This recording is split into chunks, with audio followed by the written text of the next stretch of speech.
pessoal, sejam todos bem-vindos de volta ao meu canal. Eu sou a professora Josi e hoje a minha entrevistada é a professora Valéria. Olá, professora Valéria, tudo bem? Olá, Josi, prazer estar com vocês aqui para apresentar o trabalho que a gente faz e principalmente para participar desse projeto seu que é tão legal, né? Mostrando o que há de bom na escola pública. Conte a sua história. Quem é a professora Valéria? Bom, eu eu tive uma infância bastante humilde, bastante pobre, na periferia de São Paulo, na região do Jardim Angela Capão Redondo mesmo. E quando, no meu momento escolar, no meu momento de amadurecimento, de entrar no mercado de trabalho, a gente não tinha muita oportunidade de fazer faculdade. A faculdade era para poucos, para as pessoas realmente mais abastadas. Mesmo as faculdades públicas, elas apresentavam diversas empecilhos, dificuldades para a gente que era da periferia, que tinha uma orientação bem inferior, né, às escolas particulares. E as faculdades particulares eram poucas e muito caras, então a gente acabava entrando no mercado de trabalho e ia sendo levado conforme fosse tendo oportunidades. Então, as minhas oportunidades todas, comecei a trabalhar numa malharia, trabalhei em fábrica, trabalhei em comércio, trabalhei com vendas. E nos meus 17, 18 anos, comecei a trabalhar muito cedo, com 13 anos, né? Naquela época podia trabalhar com 13 anos. Mas por volta dos 17 anos eu comecei a trabalhar na área administrativa. E ali aprendi muitas coisas, fiz muitos cursos especializantes, cheguei até a tentar cursar uma faculdade de administração que eu não concluí, mas fui expandindo dentro daquela área, tá? Passei por muitas empresas dentro da área administrativa, desde pequenas empresas até multinacionais. Nos últimos 15 anos eu trabalhei, então, dos meus 18 até meus 45 anos na área administrativa, e nos últimos 15, 17 anos dessa carreira, todos em cargos de chefia, né? Eu era gerente, coordenadora, sempre trabalhando com gestão, administração. Mas como eu tive filhos um pouquinho, tive uma filha só, uma filha um pouquinho mais tarde, eu, como boa administradora que era, né, comecei a planejar o meu futuro e me preocupar com essa área, a área da administração, assim como áreas de contabilidade. São áreas, assim, principalmente a administração, é muito dinâmico. E a administração muda muito, principalmente da época em que eu comecei para hoje. Eu já estou mais voltada no marketing, pessoal mais novo, sangue novo.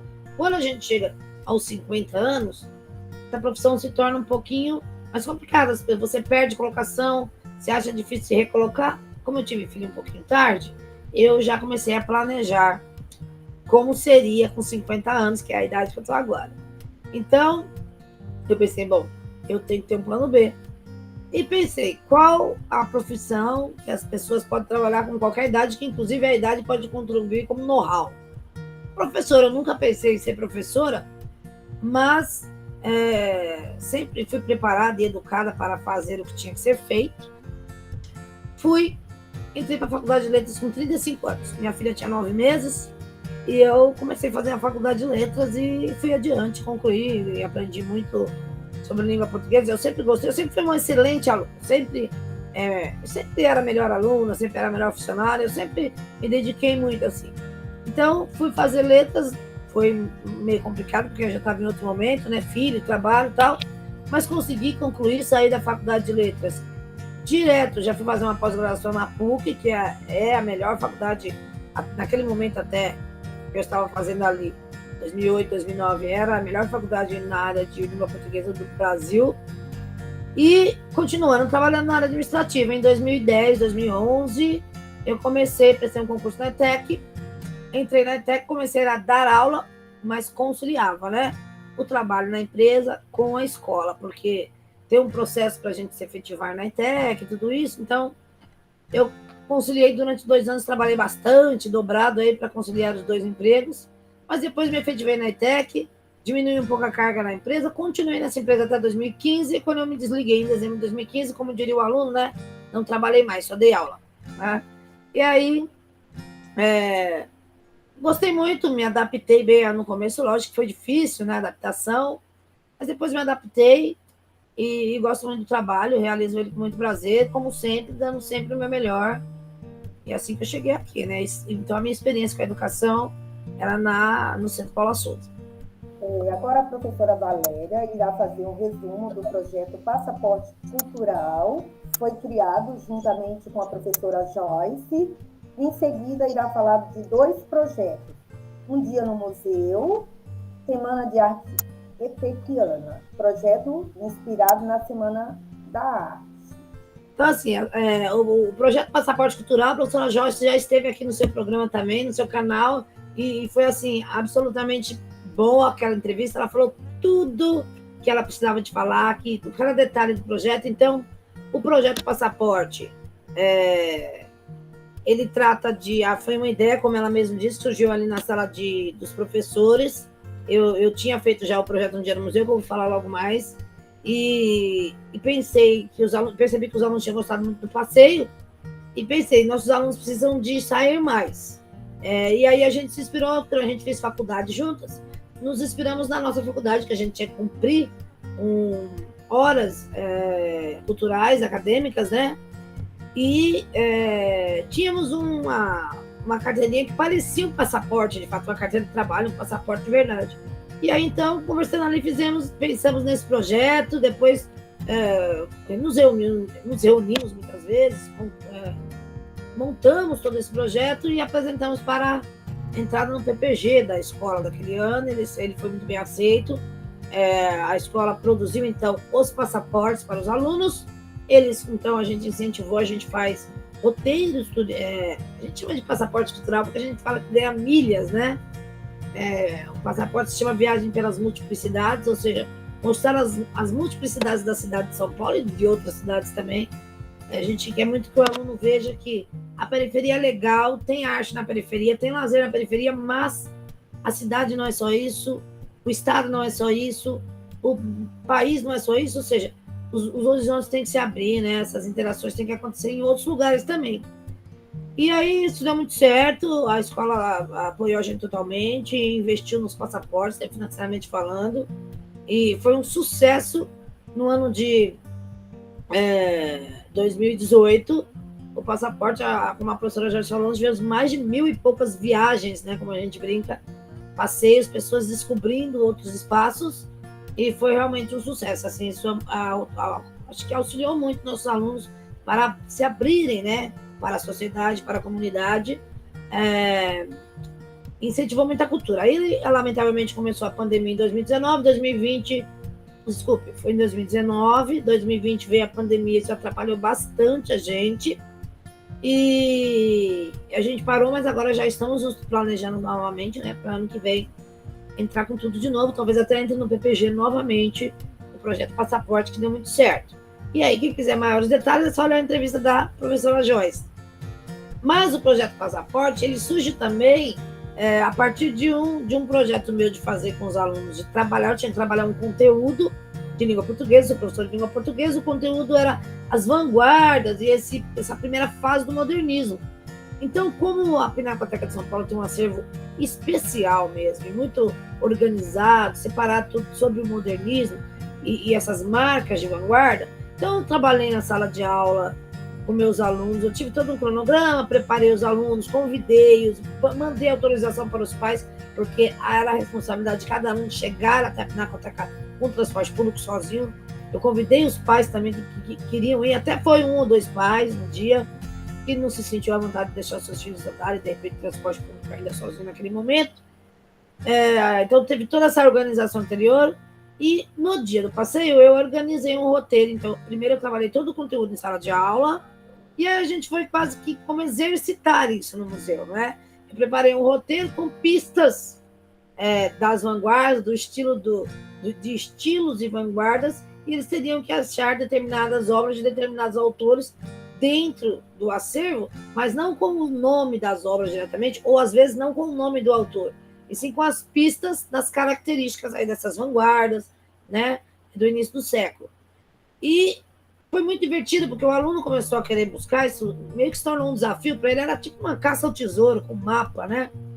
Foi muito legal, foi um dia, uma manhã assim, inteira, muito divertido, os alunos se empolgaram muito, não achavam, vinha falar, professora, dá mais uma dica. E depois desse dia no museu, a gente encerrou essa atividade, porque isso durou um bimestre inteiro, nessa organização toda. Eu encerrei com uma solicitação de um relatório, Mas o relatório não ia muito no sentido convencional. O relatório era mais para responder umas perguntas que eu fazia. Dentre elas tinha, né, uma pergunta: o que você achou do museu? Foi o que você esperava? Não foi o que você esperava? E ali a gente teve respostas surpreendentes. Eles tinham também, os alunos, que cada obra que eles encontrassem, eles tinham que tirar uma selfie com a obra. Exatamente para mostrar que eles realmente encontraram, entenderam, né, as características, eles tinham que tirar essa selfie. Então, no relatório, eles apresentariam as selfies. Cada selfie, eles iam ter que marcar 1, 2, 3 características lá que eu determinei na época da vanguarda e que mostrava do cubismo, né, do expressionismo. Ele tinha que falar: essa obra aqui é tal, é de tal autor, e ela tem marcas da vanguarda do expressionismo, onde a gente pode ver aqui e ali, explicando por quê. Além disso, tinha a pergunta: o que você achou? E os alunos, nessa resposta, dessa pergunta, eles surpreenderam muito, porque eles se surpreenderam, me surpreenderam, porque muitos deles falaram que nunca imaginaram, né? Poderia ser tão divertido uma visita ao museu, poderia ser tão agradável, né? E, além disso, todo esse processo cognitivo auxilia muito mais na fixação da informação. E aí, a partir disso que eu falei com a Joyce que o pessoal tinha gostado muito, a gente teve a ideia do passaporte. Então, tem esse projeto Um Dia no Museu, que é tipo uma caça ao tesouro no museu para achar as marcas de vanguarda, as marcas do modernismo.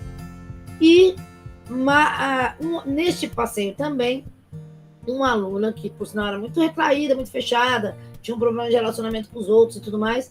Ela gostava muito de pintar, inclusive eu tenho alguns quadros dela que ela pintou das minhas fotos, a gente manda foto, ela faz, né, a arte. E ela falou: professora, gostei tanto, eu nunca tinha ido. Ela que pintava e tudo, não conhecia a Pinacoteca, não conhecia museu nenhum. Ela ficou tão, assim, encantada com aquilo. Ela falou: professora, nessa altura do campeonato, a gente estava falando da Semana de Arte Moderna, né? Falamos de tudo isso do início do modernismo. E ela falou: por que não fazermos uma Semana de Arte Etequiana? Porque nossos alunos lá na ETEC têm muitos talentos, e todas as escolas têm alunos com muitos talentos. Uns gostam de desenhar, outros gostam de pintar. Agora a gente tem esse desenho tecnológico que se faz na pranchetinha. Minha filha, por exemplo, ela desenha muito, mas na prancheta digital, não é? Então, outros gostam de cantar, outros gostam de tocar, e outros gostam de escrever poesias, contos, crônicas. E fizemos isso, então, escrevemos o projeto. Ela me ajudou muito, encabeçou esse projeto, e a gente escreveu, então organizou. Foi mais um bimestre, então, de projeto. Primeiro, a gente levantou todos os talentos que queriam participar da mostra, né, da Semana de Arte Etequiana. Depois, vimos que tipo de arte que cada um ia apresentar, fizemos todo o cronograma, organizamos tudo, padronizamos as apresentações e fizemos uma grande exposição com obras, pinturas, desenhos, quadrinhos, poesia, contos, desenho digitalizado, montagens de fotos, ou seja, tudo que tinha a ver com arte, a gente fez na ocasião. A gente tem, na ETEC que eu trabalho, na ETEC Jardim Ângela, por intermédio também de um outro projetinho meu, a gente criou um espaço para exposições. Então, a gente tem aqueles painéis para exposições próprios. Então, isso ajudou bastante a gente. A gente abriu para a comunidade, juntamente com a nossa Semana de Arte, tinha uma outra atividade do pessoal do técnico, que era uma semana de marketing, de feira de profissões, e a comunidade foi muito legal, que a comunidade entrou, participou, tirou foto com os quadros, tinha alguns quadros que eram mais algumas obras que eram mais interativas. E esse ano, então, assim, foi um sucesso muito grande, demorou um mês de organização, deu bastante trabalho, mas foi muito legal, principalmente que a gente pôde abrir para a comunidade. Os pais foram, muitos se emocionaram, né, com o trabalho dos filhos. Outros moradores do entorno que nunca tinham entrado, nunca tinham ido na ETEC, se surpreenderam com o trabalho, nunca esperaram que o trabalho funcionava daquela maneira. E isso foi muito legal. E agora, inclusive, hoje ainda, conversei com a Joyce, sobre já um projeto que a gente já está articulando, uma grande segunda Semana de Arte Etequiana em comemoração aos 100 anos da Semana de Arte Moderna, que vai ser agora em 2022, né? 100 anos de Semana de Arte Moderna. A cidade de São Paulo está em festa, já tem um calendário imenso para o ano inteiro de comemorações, e a gente vai propor na ETEC Jardim Ângela que a gente também faça a nossa amostra cultural com essa temática, de modernismo, de arte contemporânea, de pré-modernismo, uma semana de arte pequena. Agora a gente quer ver se a gente consegue ampliar ainda mais e fazer apresentações de instrumentos, né? Tocar, cantar, teatro, fazer uma coisa mais ampla. Então, a primeira semana incentivou muito isso e foi muito legal esse projeto. Certo. Você pode falar o objetivo desse projeto? Bom, o objetivo do passaporte era, com certeza, ampliar aí os conhecimentos, né? O aluno, a função da escola é preparar o aluno para a vida, na ETEC, no caso da ETEC, para o trabalho e para a vida. O novo BNCC agora também está com essa intenção fortemente marcada de preparar o aluno para interações na vida social e no trabalho, não é? Uma coisa que a gente já fazia bastante na ETEC. Então, para o aluno ser articulado em todos os ambientes sociais, ele precisa de ter diversificar a sua cultura. Então, assim, não é que a periferia não tenha cultura, tem muita cultura na periferia, mas a diversidade cultural é que amplia horizontes e que cria discursos articulados, né? Então, a gente vai produzir ali um cidadão que vai ter muito mais articulações e argumentações e que, com certeza, vai ser muito mais benéfico para a sociedade. O projeto Um Dia no Museu, ele tinha como objetivo realmente fixar a informação, o conteúdo, né, da sala de aula, vanguardas literárias, Semana da Arte Moderna, a primeira fase do modernismo, porque foi um momento em que se quebra tudo, que se transforma tudo na literatura e nas artes. Então tinha essa intenção de fixar conteúdo, rendeu muito mais, mas era essa a intenção. E a Semana de Arte Etequiana tinha como objetivo exatamente fomentar ainda mais esse trabalho que já vinha acontecendo com esse projeto do museu, com o passaporte cultural que já estava rolando e motivando cada vez mais o aluno a apreciar a arte, né? E agora, por que não apreciar a arte do colega, né?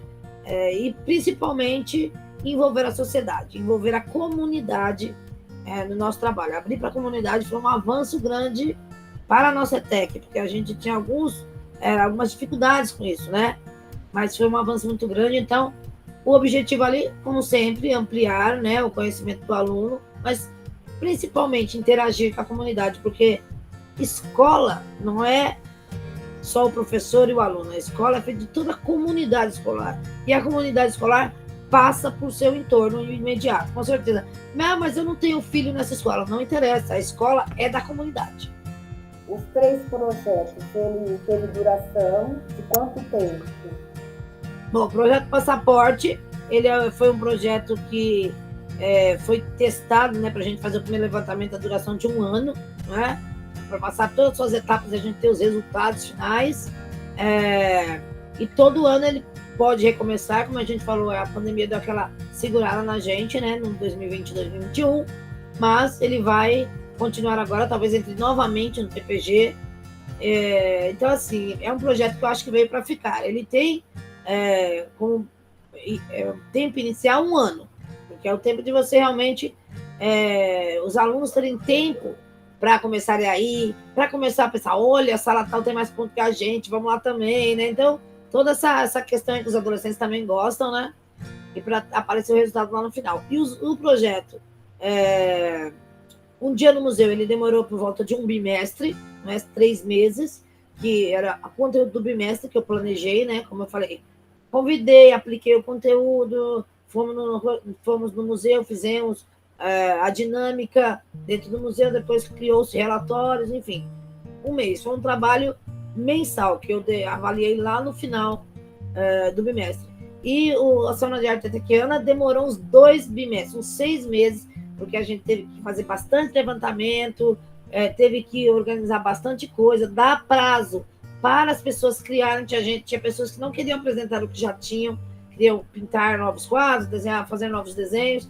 Então, teve que dar tempo aí para os artistas, né, se organizarem, e para a gente também, e também casar o nosso calendário com uma possibilidade de abrir para a comunidade, que tinha que ser uma feira de marketing. Então, assim, esse demorou uns 6 meses entre a elaboração, porque a gente dependia de todos os alunos, de todas as salas, demorou um pouquinho mais. Mais ou menos isso. Esses projetos, eles podem ser aplicados em toda a educação básica? Eu acho que sim, eu acho que guardadas as devidas proporções, por exemplo, lógico que eu levei o meu aluno na Pinacoteca, porque ali tem esse acervo que fala do modernismo. Da mesma forma que eu tinha planejado, depois que eu vi que isso dava muito certo, de ir no museu, no Teatro Municipal com meus alunos quando estivesse falando de parnasianismo. Só que aí entrou a pandemia, mas então assim, você tem que ir adaptando. Segundo ano, a gente fala do parnasianismo, ou os pequenininhos, pode levar em tantos museus que tem de ciência, como, por exemplo, aí me foge o nome agora, aquele que tem ali no Parque Dom Pedro, Estação Ciência. Oi? Catavento. Tem a Estação Ciência na Lapa. Tem o Instituto Biológico ali perto da Vila Clementino, que é maravilhoso também. Então, assim, tem o próprio Butantã, não é? E tantos outros, o próprio Jardim Zoológico, que dá para se falar muito, né, sobre biologia, sobre bem-estar, sobre tantas coisas. Então, todas as idades, eu acho que dá para fazer qualquer tipo de projeto desse nosso. Inclusive, o projeto Passaporte, mesmo para as menores idades, convidando os pais, né, a levarem os seus filhos a esses lugares, porque na periferia, principalmente, a gente não tem, como eu falei, tem muitos alunos que chegam na sua fase adulta, com 17 anos, e nunca pisaram no museu. Então, eu acho que também é uma forma de tentar incentivar o pai dessas crianças, apresentar isso para as crianças desde pequeno.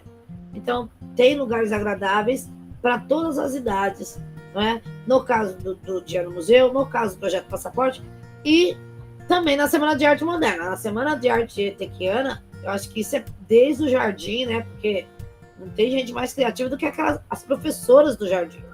Né? Eu tive a oportunidade de dar aula pela ETEC, nas descentralizadas de CELs, porque o CEL tem... o Centro Paulo Souza, ele tem parcerias, né, com o CEL, então a gente coloca curso técnico à noite em vários CELs. E eu tive a oportunidade de dar aula em alguns CELs e eu vi assim, a criatividade que tinha os painéis, né? A gente dava aula na sala dos pequenininhos de manhã eram os pequenininhos. Então, assim, elas são super criativas e sem dúvida nenhuma que fariam uma mostra, uma semana de arte maravilhosa, com certeza. Qual a relevância social desses projetos?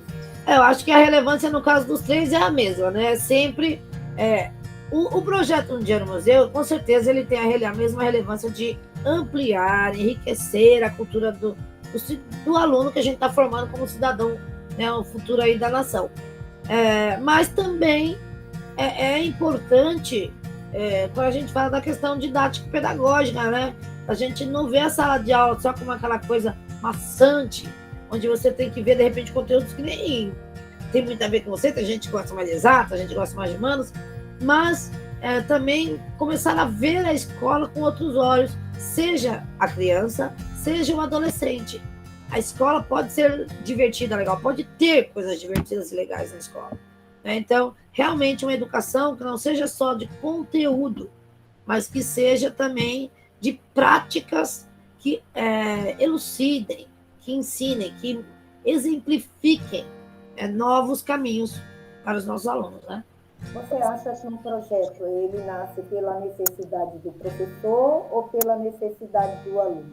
Eu acho que são as duas coisas. Eu acho que o aluno ele precisa, como eu acabei de falar, né, de ter projetos, porque ficar só na lousa, é meio maçante. O professor também precisa, porque isso ajuda o desenrolar do trabalho dele. Muitas vezes você ensina de um jeito, não foi, ensina do outro, não foi. Então, a gente tem que diversificar nossas práticas. É claro que a lousa, o giz, sempre vai existir, né, o livro, mas a gente tem que tentar o máximo possível diversificar. Então, o aluno precisa, o professor precisa, né, toda a comunidade escolar aí é beneficiada com isso.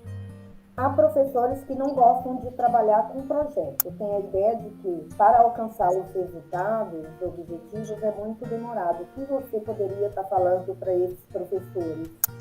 Então, mas eu acredito que a educação é demorada, né? Hoje a gente coloca a criança na escola com 3 anos de idade e ela vai se formar, se ela não perder nenhum ano, com os 22, 23 anos, ou seja, são 20 anos. Então, o processo é de fato demorado, não é? Todo trabalho, para mim, eu vejo o trabalho como um trabalho. Trabalho é trabalho. Se não fosse para dar trabalho, não era trabalho, era lazer, não é? Então, demora, mas isso é para ser demorado mesmo. É devagarzinho, doses homeopáticas. A educação funciona dessa forma. Até porque a gente não pode ultrapassar o momento cognitivo do aluno, não é? Lá no jardim, não adianta eu querer pegar o aluno do jardim e levar ele na pinacoteca. Quer dizer, de repente até adianta, porque por acaso, no dia que eu fui fazer um dia no museu, tinha um autor lá, um artista, que tinha uma obra de arte que as crianças podiam escalar, os pequenininhos, tinha bastante coisa para criança. Mas assim, você tem que fazer tudo no seu momento, né? Alfabetizar a criança na hora certa, trabalhar com as sílabas na hora certa, trabalhar com leitura na hora certa. Então, é devagar mesmo. Então, se você for pensar que vai demorar para dar resultado, o resultado da educação demora mesmo. Então, a gente tem que tratar isso como um dia a dia comum. Eu tenho meu dia a dia e tenho esse projeto que está seguindo aí, junto com ele. Agora, dá trabalho? Dá trabalho. Mas dá prazer também. Existe um passo a passo para se criar um projeto? Olha, eu acho que não existe um passo a passo engessado, né? Você deve fazer isso ou aquilo. As ideias surgem a todo momento. Como eu já até comentei com você numa outra ocasião, professor é uma turma que tem ideia assim que não acaba nunca. A gente está dormindo, a gente tem ideia. É como eu falei, hoje eu vim para casa, de repente a Joyce me manda um clipe de voz com essa ideia de fazer uma grande semana de arte, e fazer uma mostra cultural e fazer o ano que vem comemorar o ano todo. Então, assim, professor tem ideia o tempo todo. Mas tem sim que ter planejamento, eu acho que tem que ter planejamento, você tem que ter, principalmente, seus objetivos muito claros, né? Porque tudo que a gente faz na educação, ele tem que ter um motivo educacional de alguma forma, de formação ali, do nosso aluno de alguma forma. Não é só pelo oba-oba, porque senão a gente faria programas que, de repente, até eles gostassem mais, né? Sei lá, um baile, uma coisa assim, uma viagem. Mas, então ele tem que ter o objetivo bem claro, ele tem que fazer com calma, para ele não se sobrecarregar e nem sobrecarregar o aluno, não é? Alunos como, por exemplo, nossos alunos da ETEC, eles fazem o curso, na minha ETEC, por exemplo, é período integral, então eles têm 18 disciplinas, a gente tem que também ter um cuidado, né, para não sobrecarregar. O pessoal da noite tem menos disciplina, que é só o técnico, mas eles também são pais de família, trabalham, têm outros afazeres, então o projeto é melhor que ele se estenda mais e seja mais suave. Tem que ter planejamento, mas nada que você tem que fazer isso ou aquilo. Acho que tudo tem que ter planejamento. O que fazer para criar oportunidades de sucesso para todas as classes sociais? No final das contas, isso pode parecer clichê, mas sem dúvida a educação é uma oportunidade de sucesso. É claro que quando a gente fala de educação, eu acho que aprendizado se tem muitas frentes. A escola é a principal delas, não é? Mas aí tem gente, uma ou outra pessoa que não tem muito esse perfil acadêmico e tem sucesso do mesmo jeito. A gente não pode generalizar, mas na grande maioria é isso. Você tem que saber, você tem que se dedicar. Então, assim, a escola é a ferramenta e é o canal principal para isso, para você adquirir conhecimento e muito mais que isso, aprender a se relacionar, não é? A conviver com o outro, a planejar com o outro, porque a nossa vida é em sociedade. O ser humano vive desta forma, não é? Assim como o leão vive em bando, nós vivemos em sociedade. Então, temos que aprender a conviver em sociedade e pensar nas questões sociais, né? Então, a educação não só pode proporcionar benfeitorias financeiras, mas pode proporcionar uma sociedade melhor, né, de forma geral.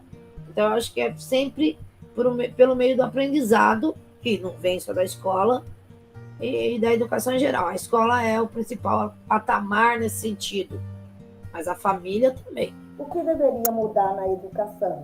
Então, eu assim, não sei se as pessoas podem até me condenar um pouquinho por isso, eu vejo o governo, lógico, tem muitas falhas do governo, de jeito nenhum a gente vai dizer aqui no Brasil, né, que o governo é impecável, não é isso. Mas, por exemplo, no último ano, mesmo com a pandemia, a gente viu que as escolas, por exemplo, estaduais, tiveram um fundo, né, de reserva, eu não sei exatamente como é o nome, se é o Fundeb, que eles tiveram bastante dinheiro. A gente nota, tiveram bastante dinheiro dirigido para as escolas.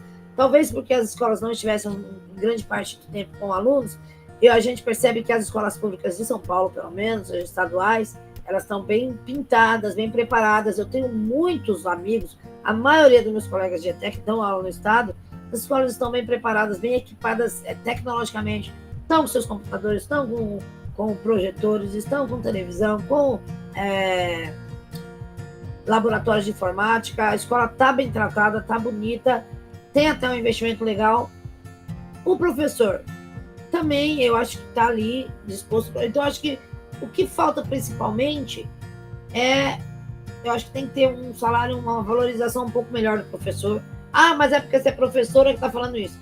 Não, é verdade. O professor é uma parte importante desse processo. E você vê hoje em dia, o professor, por exemplo, você fala assim, que você vai estudar? Eu vou fazer direito, legal. Vou fazer medicina, legal. Eu vou fazer física, mas você vai ser professor? Eu vou fazer letras, vai ser professor? Então, assim, a gente precisava de um pouquinho mais de incentivo. E também eu acho que de oportunidades de curso. Por exemplo, eu percebo que o governo não tem um projeto, por exemplo, de mestrado, por exemplo. Tão difícil a gente conseguir fazer um mestrado. Então, ele tem alguns programas, o Prof. Letras, por exemplo, no caso, Prof. de Matemática, mas eu acho que precisava de mais incentivo também para o professor ter uma formação mais forte, mais envolvente, uma formação que realmente propicie para ele essa visão, né, pedagógica, didática. Eu acho que está faltando um pouquinho disso. E, principalmente, eu acho que falta muito a sociedade. Eu sei que o mundo acho que a tecnologia, a sociedade, o futuro atual muito corrida, talvez a crise, a pandemia, o excesso de dificuldade econômica do país atrapalha um pouco, mas a comunidade não pode esquecer que a escola não é feita só pelo governo, pelo professor e pelo aluno. Se a família não estiver junto nesse processo, não tem como isso rolar legal. Não tem como. Então, eu acho que a gente precisa que a comunidade, que a família se envolva, que a comunidade entenda que a escola, principalmente na periferia, é uma das poucas coisas que o governo oferece para a gente. E ele coloca ali para nós. A escola é da comunidade. Então, a educação é feita pela comunidade, principalmente, além da escola, do governo, do professor, da família. A família precisa de participar desse processo e muitas vezes, talvez por uma questão social também, né? Não é que a família está errada, não. Também por uma questão social não teve um preparo ideal, né? Então tem que trabalhar muito, não tem tempo, mas a gente tem que tentar se esforçar mais, sempre mais. Não só como professor, o governo e os pais. Tem que se interessar e se inteirar. Mas eu não consigo ajudar meu filho na escola. Mas não é ajudar ali na teoria. Tá sabendo, olha, você fez a lição, você não fez a lição, você está precisando de alguma coisa, né? Ir pelo menos uma vez no bimestre nas reuniões, mas como ele está, como não está, o que a gente pode fazer para melhorar aqui ou ali, não é? Então, eu acho que precisa de ter essa participação ativa de todos os setores, mas principalmente da família. Se você fosse escolher uma profissão hoje, escolheria ser professora? Não, na verdade, eu sempre brinco que se fosse para escolher alguma coisa, não seria trabalhar definitivamente, mas eu sempre fui apaixonada pelos animais. Assim, o meu grande sonho, se eu pudesse trabalhar no que eu queria, não seria veterinária de forma nenhuma, porque eu não tenho coragem, eu seria bióloga, tratadora, sabe? Só para trabalhar com animal, sabe? Eu queria cuidar de animal, sabe? Não cuidar da doença, porque eu tenho dó, não tenho coragem de dar uma injeção e tal. Mas eu queria muito cuidar de animais. Uma outra coisa que me agrada muito é me fugiu, agronomia. Eu nem planto, tá? Não tenho uma planta, mas eu adoro agronomia. Sou fascinada pela agronomia. Então, eu sempre falava até que quando eu me aposentasse, eu ia estudar agronomia. Só que com essa revisão aí do INSS, a gente vai ter que pagar um pedágio aí, até eu me aposentar, acho que nem vai dar mais para estudar agronomia. Mas eu sempre tive esse planejamento. Eu ia me aposentar agora, né, ano que vem, antes da última mudança da lei aí da aposentadoria, e eu pensava, sim, em tentar fazer agronomia numa faculdade pública pelo prazer de fazer agronomia. Já que meu grande sonho mesmo, que era cuidar de animais, já não daria mais, né, assim, a trabalhar com isso. Talvez fazer serviço de caridade em algumas instituições, tal, mas trabalhar não. Mas eu sou muito apaixonada por bicho. Eu gostaria de fazer isso, mas eu sou muito satisfeita assim, de trabalhar como professora. Não tenho nenhuma dificuldade com isso, não. Mas eu gostaria mesmo de cuidar de bicho. O que é ser professor nos dias de hoje? Olha, a professora Joyce veio aqui e falou, não vou romantizar a profissão. E eu concordo muito com ela, não vou romantizar a profissão. Para mim, ser professor, assim como eu planejei há quase 20 anos atrás, né? Porque até eu me formar, tudo foram quase 10 anos antes de começar a trabalhar na área. É uma profissão como qualquer outra profissão. Eu vejo isso muito assim e, portanto, quero entregar o melhor do meu trabalho, como sempre fiz na área administrativa, ou na empresa, ou na lanchonete, ou em qualquer lugar que eu tenha trabalhado na vida. Mas eu noto, de fato, uma diferença. Ser professor, eu não digo nem hoje, eu acho que... Porque é impossível você se relacionar com as pessoas e não se envolver com as pessoas. Isso, para o ser humano, eu acho que é uma coisa impossível. Eu acho que ser professor é uma profissão de muito amor. Eu acho que ser professor, por mais que a gente veja alguma violência na escola pública, mas ainda eu acho que o professor ama demais e é muito amado. E isso, para mim, é a melhor parte de ser professor, não é? É sentir, me relacionar. O adolescente, a gente dá aula para adultos, na ETEC a gente dá aula para adultos e dá aula para adolescente. Mas o adolescente, ele desgasta mais você, mas também te enche de energia. Tem dia que você cansa, ele está agitado demais, mas também tem dia que você está assim, ele te levanta. Então, assim como a pessoa também mais madura, não é?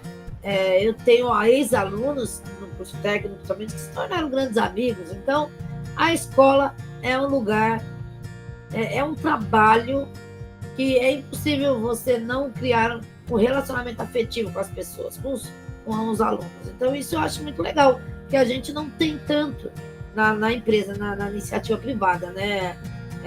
Esse tipo de relação. A gente tem amigos, claro, mas é diferente. O aluno, eu acho, principalmente o adolescente, até mesmo os adultos, a gente se sente meio que responsável. Eu sinto orgulho deles quando eles têm êxito. Tem uma certa coisa de maternidade aí também, sei lá.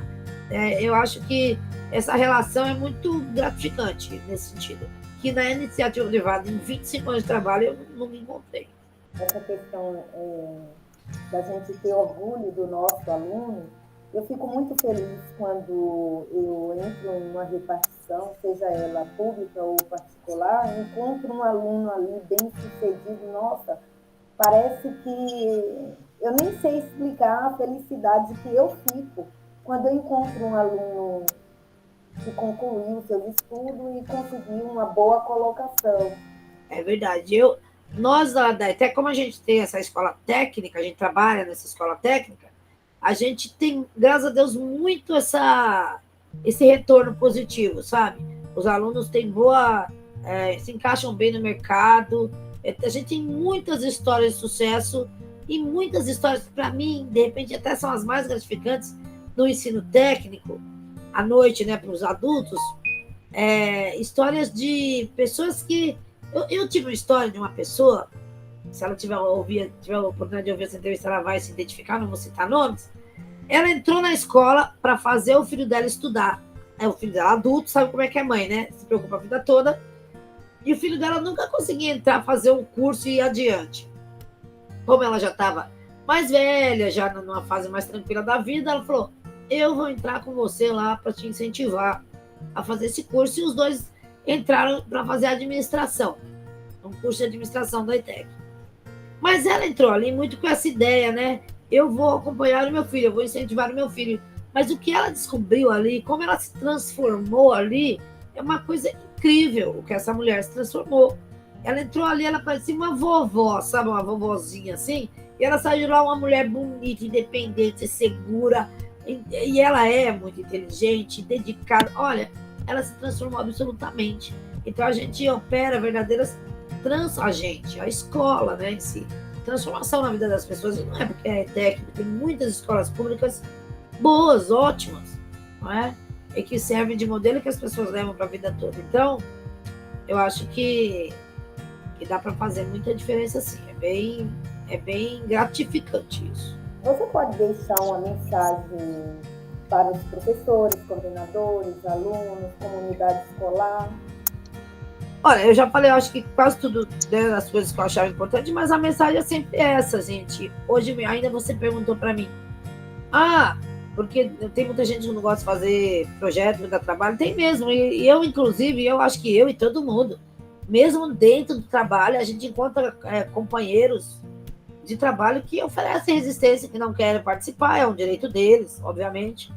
Muitas vezes a gente é até criticado pelas coisas que faz, a gente é tomado como, sei lá, gente que quer fazer tudo, ou que quer aparecer, ou que quer...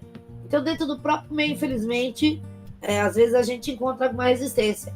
Mas eu acho que, assim, cada um tem que fazer o seu trabalho, a sua parte, não só o professor, né?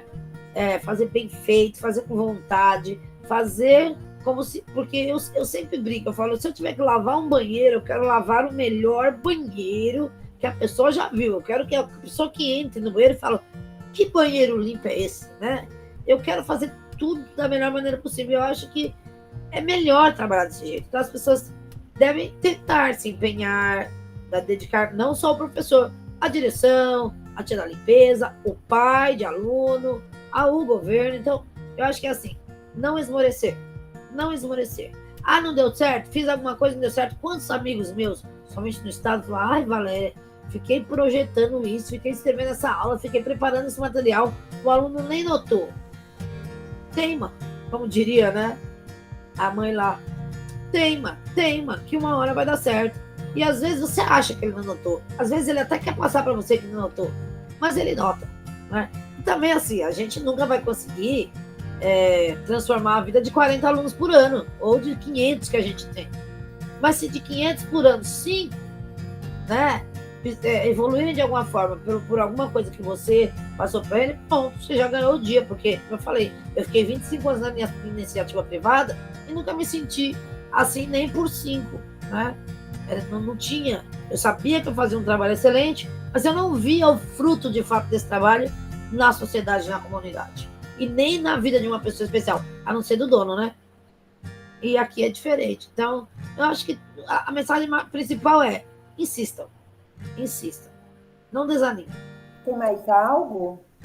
Não, tá tudo muito bom. Eu queria só agradecer de novamente, né, a oportunidade de estar aqui, de participar com você. E, assim, parabenizá-la pela iniciativa. Quando a gente se conheceu, você falou uma coisa que sempre foi absolutamente de encontro com tudo que eu acredito, que é: todo mundo fala muito mal da escola pública, porque todo mundo só vê as coisas ruins que tem na escola pública, e as pessoas precisam de saber que a escola pública tem muita coisa boa.